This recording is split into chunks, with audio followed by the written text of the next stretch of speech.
po and congratulations po sa pelikula ka na ng theater. First question for Direct May muna. Kasi you worked with Ding Dong 10 years ago and She's the One, diba? And now you are working with the both of them na. So, how different was it that time sa ngayon na magkasama na sila as Dong yan compared dun sa una na si Ding Dong pa lang? Nung una kasi, doon sa She's the One, that was a rom-com. So that's different. Iba yung experience, iba yung kwento, and hindi pa sila kasal. Ngayon, now that they're together, at kasal sila, may pamilya sila, nakita ko yung difference din so kay Dong. Parang yung lalim ng love, iba yung interpretation nila sa love because he loves his family dearly. He loves his wife dearly. At kitang-kita mo yun dun sa yun yung difference. And then, syempre nakakapanibago to have Marian. Kasi I work with Dom, si Marian bago.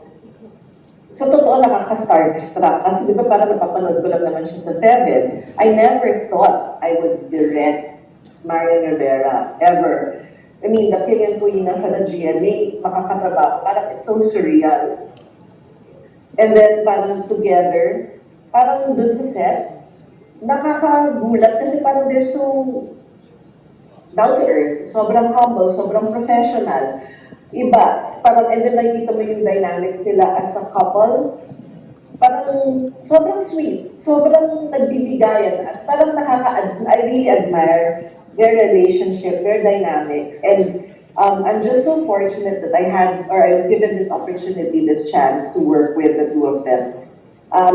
Again, when you watch the movie, there's so much love in their eyes, so much love in their actions na natatranslate. They really gave ibang depth dun sa characters nila.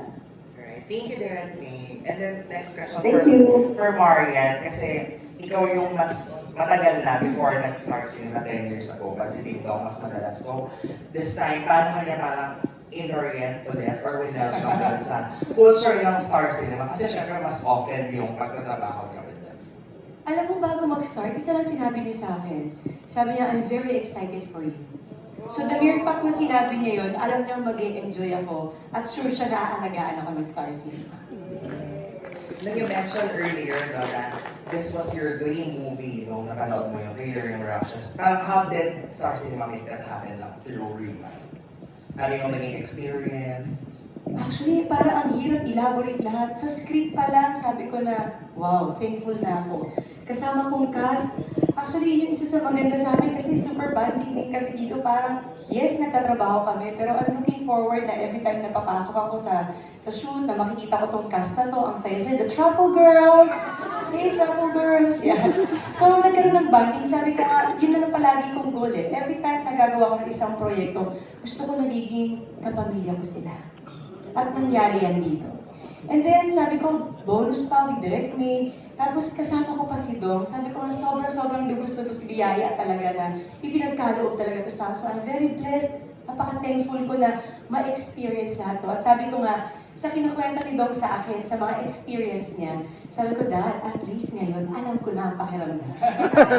Was there a particular kwento na nabanggit ni Ding Dong sa'yo na, ganun din yung nangyari sa akin dito sa set? Lahat, actually, sa dami ng kinuwento niya, nahihitan pa yung experience ko. Kaya sabi ko, ay, ang saya, may susunod ulit. Alright, Thank you so much. Maraming salamat, Jimmy. Let's call now Chad Rosete of Manila Film. Hi, Chad.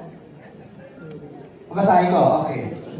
For Marian, kung meron kayong gustong i-rewind, i-pause sandali, at i-fast forward sa buhay ninyo as individuals or as a couple, ano yun at bakit? Ako, actually, dalawang bagay. Although, sinabi din ni Dong to kanina, gusto ko yung mga pagkakataon na maliit pa yung mga anak ko. Kasi yung mga panahon na yun nandun, naaalagaan ko, nahawakan ko, ang bilis talaga ng panahon, lumalaki talaga, lalo kapag busy ka, parang pag-uwi mo sa bahay, parang lumaki ng 1 inch, ay 2 inch na. So parang ang bilis lumaki ng mga bata. So sabi ko, sana pwede namin balikan yan, para, alam mo yun, yung nandyan pa rin sila, maliit pa rin sila, pero alam natin hindi mangyayari yan. So, ang next ko, yung wedding day ko. Kasi yung wedding day ko, Dalawang bagay din, nabuo yung pamilya ko. Nandun si mama, nandun si papa, nandun si nanay. At natupad yung pangarap ko na magkaroon ng asawang katulad niya. Hindi yun rewind, loop yun. Di ba? I-loop na lang natin para paulit-ulit. Dami ko naman. Naku, sinabi niya yung sagot ko. Hindi, ako yung sa kids eh. Hindi talaga, ako naman yung araw na nanganak sila. Kasi parang gusto ko mas kumaba pa yung panahon na kasama sila. Although hindi ko naman sinasabi, ayoko sila lumaki, mangyayari yun. Pero yung moment ba na yun, and then, gusto kong balik-balikan yan. At syempre, para umaba rin yung samahan din natin. Right. Priceless kasi yung moment na yun eh, no? When the kids are so young pa. Ang follow-up question ni Chad is for Marian and Ding Dong pa rin. Sa maraming taon ninyong pagsasama, dumating rin ba kayo sa punto na sinubok ang inyong relasyon? At paano niyo nalagpasan ang puntong ito sa inyong buhay? Oo naman, lahat naman ng mga couples ay nagkakaroon ng challenges, di ba, sa kanilang relationship. Pero din kami, actually sa amin, early on pa. Pero dahil matibay yung yung respeto namin sa isa't isa, yung pagmamahal, at higit sa lahat, we really recognize that God is at the center of the relationship. Dahil kung gano'n talaga, sigurado meron at meron gagawin sa'yo. Ibabalik niya sa gitna. You wanna add to that, Marian? Oo, kasi hindi naman natin talaga maiiwasan. Sa isang relasyon, merong hindi pagkakaunawaan. Pero siguro, one thing is for sure sa amin ni Dong, kung may mangyayari mang ganyan sa amin, hindi kami natutulog na hindi maayos ang lahat. Kailangan may heart-to-heart talk kami, at after nun, talagang kailangan nasa sentro talaga siya. Kasi kahit anong plano ang gawin mo, siya pa rin ang masusunod. Siya pa rin ang master natin. Tama, correct. Good answer. Thank you, Marian and Ding Dong. Next question is coming from Charlemagne Arqueta of Primetime Media. Ako ulit. Q&A pa tayo dito. For Marian. Miss Marian, after seeing the teaser and the poster, we would assume this is a heavy drama for you. This time, after ng comedy movies mo, what are your preparations you've made for this comeback on the big screen? Sobrang pangarap ko talagang gumawa ng ganitong pelikula. Kasi sa mga past na nagawa akong movie, more on comedy, more on very light. So kaya sinasabi ko, isa to sa mga pangarap ko kasi talagang drama. Binasa ko yung script, pinag-aralan ko yung character. Malaking factor na nag-uusap kami ni Direk kung paano ko huhubugin yung character ni Mary. Nakatulong yun. At sabi ko nga, isa sa pinakamalaking factor ay si Dong. Always yan. Every time na pupunta kami sa shooting, ginaguide niya ako sa character. Minsan may mga eksena kami, bibigyan niya ako ng pointers. So naging madali para sa akin na gawin ang character ni Mary dahil sa mga nakapaligid sa akin. Pag uwi niyo sa bahay, nabibigyan Maria Rivera, hindi na Maria Rivera, Maria na lang. Wala na, cut na yun. Siguro yun yung maganda, alam mo dapat kung paano ihiwalay ang totoong eksena sa totoong buhay. Right. Pero yung discussion na uuwi, pero nag-drive, or nasa bahay, uy, nalala mo yung eksena. Hindi, ang pinag-uusapan namin, sarap mong katrabaho, na-miss din kita. Ah. Puro ganun. Puro sweet moments kami. Parang mga dalagang binata. Sweet moments Yun yung lang. palagi namin sinasabi, tsaka ni Dong na parang going home, okay, papunta sa shooting kasi nagda-drive siya, tapos kaming dalawa. Yun yung moment namin, parang yun yung bonding namin. Right. Kayong dalawa lang eh, no? Dalawa. Ibang kasama. Ang follow-up question niya is for Sir Enrico Santos. You are considered as the best writer on film in the country and made iconic lines of our best and finest actors. Can we expect an iconic line from Marian in this film? May ganun ba? And also kay Ding Dong? I think, modesty aside, but what Direk and Ding Dong and Marian made will be a classic. So, there will be lines of plenty, scenes na inimin natin, and most of all, lessons na ulit-ulitin natin.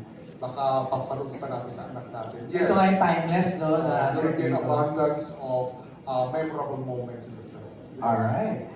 Next question is from the Asian Parent, Philippines. Andito siya. Hello! Hello, my name is Mariela. I'm a content editor for the Asian Parent Philippines. So, my question is, ano po yung one thing that you've learned in the movie, making it, na you will carry on in your personal life? So, for Marian and Ding Dong po. Isa sa pinakamalinaw na lessons na natutunan ko portraying the character of John is this. Siyempre, may mga bagay na hindi mo talaga pwedeng iliwan. Imposible mo na maliwan. Kaya make the most of what you have right now. Yung relationships na meron ka, yung mga taong mahal mo, siguraduhin mo, iparamdam mo na mahal mo sila. Kasi baka hindi na dumating yung araw na maibigay mo sa kanila yon. So, bago pa magsisi ang lahat, now is the time for us to live more and to love more. Sa mga asawa na busy at mga misis na nahihirapang magsalita sa asawa, walang time. Kung paulit-ulit niyong ikikimkim ang lahat at maiipon, sasabog kayo at ang mangyayari ang ending sa relationship hindi maganda. So kung meron pagkakataon at tumitsyempo, kung meron kang nararamdaman na hindi okay, walang masamang diretso yung asawa mo, sabihin mo para maayos niyo agad. Thank you po. My follow-up question po is, ano po yung bago nyo na-discover with each other working together in this film po? Everyone. May tatlong bagay kasi na nakakatuwa dahil nung nagsama kami noong una itong 2007 at ngayon ginawa natin itong pelikula ito, parang halos wala talagang pinagbago. Unang-una, napaka-professional talaga ni Marian. Magmula noon hanggang ngayon, she comes always prepared, she comes on time. Tapos minsan nauuna pa nga sa lahat, nandun na siya, ready na, hindi pa ready yung set. So, very, very professional. Pangalawa, alam naman natin kung gaano siya kagaling bilang isang artista. And of course, she gets better and better throughout the years. And finally, kung paano niya tratuhin yung mga tao sa paligid niya. Kasi magmula na hanggang ngayon, ganun din. She makes sure that she respects and she loves everybody on the set. Kahit hindi ako, kahit yung mga hindi niya talagang ka-close, pare-pareho ang trato, pareho-pareho ang pagpapakita niya ng pagmamahal. In fact, grabe yung pagpapakain niya sa amin. Busog kami. Doon ako nagulat kasi everyday talaga ginugulat niya ako sa menu na pinapadeliver niya. Kaya yung mga delivery siya na, uy, bago na naman. Pero favorite ko yung shawarma rice. Pero anyway, yun, halos wala talagang pinagba. Kaya nakakatuwa. Kumbaga yung pakiramdam ko noong una kami nagsama noong 2007, parang nanumbalik. And much more now na we're sharing something extra special together through this film. Okay. Alright, maraming salamat. Let's proceed now to Alan Sancon. Alan, hi! Hello po. Good afternoon, everyone. Good evening. Congratulations sa trailer. We are moved with the trailer. Yung trailer pala. At nakita namin din parang sa trailer na talagang pang-acting awards na yung inyong acting. Especially itong, nakita ko yung dun sa may casket, di ba? Na talagang breakdown ka. So, ano lang masasabi niyo, reaction niyo na parang pang best actor, best actress sa yung acting for this Raymond? Sa akin po, isang malaking karangalan lang na may sa buhay itong script. Lalong-lalo na magawa ko ito together with very, very good actors and such brilliant creative people under the help of Direct Ray. Lalong-lalo na kasama ko pa yung asawa ko. Lahat na yun higit pa sa sapat. Kaya kung naman po nung dumating, talagang na nasa Panginoon na po ibigay. About Marian. Sa puntong nakapasok kami para sa MMFF, sa dami ng nagpasa, the mere fact na nandito kami ngayon, very thankful na kami doon. Siguro kung meron man mangyayari at maibibigay pa, plus na lang yun. Kung anong nabuo dito at anong i-offer namin sa mga tao, very proud na kami doon. Yung second question ko, kasi parang sinabi kanina kung ano yung mga pagbabagong nakita nyo during the time na nagsimula kayo and then ito na nag-reunion kayo. Yung question ko na follow-up is ano naman yung discoveries nyo? The last time you do a movie and this time nagawa kayo ng rewind sa isa't isa. Siyempre iba yung nasa bahay kayo, di ba? Iba yung nandito kayo na magkatrabaho kayo. Ano yung discoveries nyo sa isa't isa as co-worker? Yung totoo, wala eh. Kasi kung ano kami sa bahay, ganun pa rin kami. Siguro nagkakaiba lang sa mga eksena, nag-aaway, or sa mga lines, kasi hindi naman talaga kami ganun.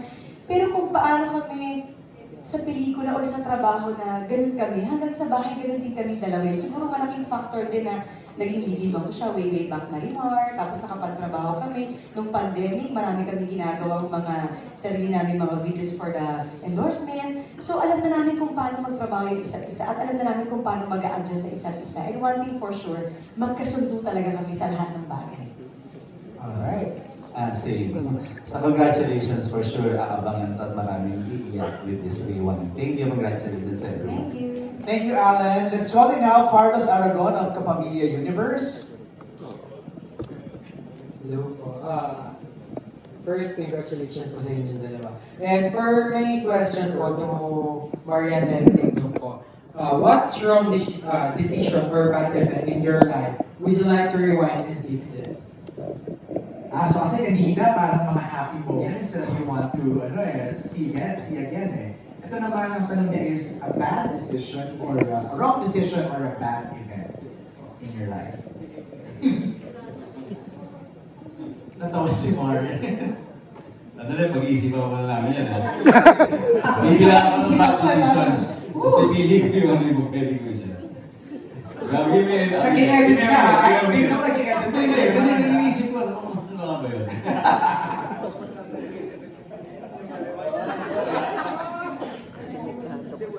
Magkasawa sila. Kaya tayong dalawa na lang. Exclusive ka! Ito na lang po. Pero yung hindi mo second question. Kung ipapublish. magka-superpower po kayo, anong gusto niyo po? Rewind, pause, or forward?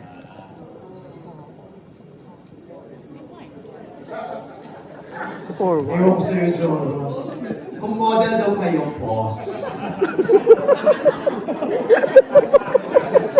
Definitely rewind. Rewind talaga. Kasi gusto mo kang balikan yung bad decisions na yun. Kung ano man yun. Di ba? So, parang Kaya magawa. nasagot na yung bad decision. Rewind din. Kasi kapag nangyari na, tapos na eh. Sa forward, pwede mong madaliin. At pag gusto mong tumigil, pwede kang tumigil anytime. Pero yung rewind, mahirap yun. Pero parang gusto ko yung post model. Oo, yung binato ko na, parang tapos na. Ito, last question na lang po. Sa inyo po lahat, ano po yung mamimiss nyo na yung lahat sa during shooting po, sa paggawa nitong rewind, ano po yung mamimiss nyo bonding or Okay, anybody who wants to answer that? Ano kami miss nyo? Bonding moments. Na-mention kanina ni Dom. Daming pagkain, no? Si Marian. Ariel. Upo ka na. Dami na pinagagawa ko pelikula. Ito yung parang continuous fiesta. Kainan na kainan. Talagang happy kami. Parang araw-araw na yung birthday. Sumama kayo sa grupo ito. Busog kayo. Ako po, first ever kong makaka-work si Maria. Tapos yung role pa. Si Dom kasi naka-work ko before for how many months. Tapos barkada pa ni Maria. So parang ako, oh my God, syempre yung mga utak, yung unang mga bagay na i-worry ko about was yung rapport, yung parang syempre, wala kaming chance na enough time to bond together. But, yun nga, siguro nasabi din nila na kwento naman yung spirit or atmosphere ng aming pagtatrabaho ay very, very light. Kumbaga, contradicting dun sa drama or yung heaviness or intensity ng pelikulang ginagawa. But, lahat, feeling ko yung magkakadikit na yung mga bituhan natin, libre yan ng libre. Very generous set. Although, wala akong ambag pa doon. Pero yan, yung pagkain. Siyempre yung pagkain yung, pag meron siyang gustong or kinikrave or masarap sa panlasa niya, sinishare niya sa amin yung calories. Pero kami ang lumalapad. So kami naman, syempre, tanggap. And yan, laging masaya, laging masarap yung hinihandog niya. Pero kidding aside, syempre yung sasabihin ko man nabitin, pero very memorable yung each and every time na merong eksena yung friends. Kasi parang naging automatic. Hindi siya like yung pilit, kapag tatawanan kami in between. Yun yung pinakamasarap, yung in between takes. Kasi yun yung nagkwento kami ng totoong mga snippets ng buhay namin. And I think nagkakaroon ako ng, personally, nagkakaroon ako ng kung paano sila, yung dynamics niya as a mom, dynamics niya as a friend. And yun, totoo lahat yun na naramdaman ko, yung mga kwento rin ng mga friends na naka-work sila together. So, thank you pa. Alright, next Via from this side. And ba, Joros? Yung actually si Marian, yung character niya parang ganun sa totoong buhay, give-aholic din siya. Sila niya actually ni Dom, give-aholic, nabanggit niya kanina. Dati, pahit kami lahat sa nag-first day kami, pero, kidding aside, and another kidding coming out, si Marian at si Dong, totoo yung pinapakita nila sa amin. Kasi,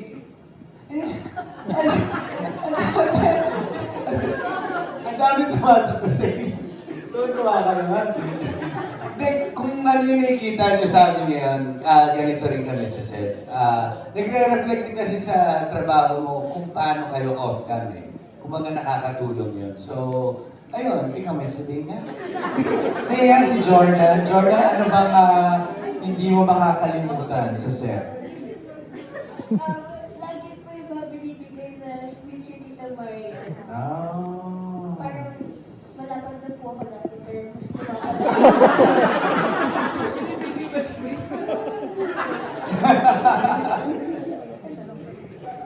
Dami ko nauuwi ng per shoot po, tsaka lagi ko po na-enjoy yung before shooting po and after shooting po yung mga tawag po. Wow, nag-enjoy naman. Direct, malaking tulong ba yun? Na ganun yung sinasabi nila na it's a happy set. So, naging madali yung, yung workflow ninyo sa set? Yeah, of course. I mean, kahit ano namang project, basta magaan, basta yung mga kasama ninyo ay lahat magaan kasama, gumagaan yung trabaho, parang dumadali. It was a very happy set, it was a very light set. And of course, ang laking bagay kasi that, syempre our leads are the ones, din syempre sila yung they take the lead also. Napakabukas nila. Open na open to everyone, not only to the other cast members, but also to the staff. Kinento nga niya na sabi niya nung start daw ng shoot, lalapit yung staff sa kanya. Miss Marian, ganito, Miss Marian. Nung mga padulo na, ate, parang sumobrang komportable na. Tapos meron nang lumalapit sa kanya na staff, gusto nang palitan si Dong. Pero yes, it is a very light set. Masaya. Kaya, like what you asked, ano yung mamimiss? It's the rapport, yung magsasama. Kasi para naging pamilya kami, even for a short while.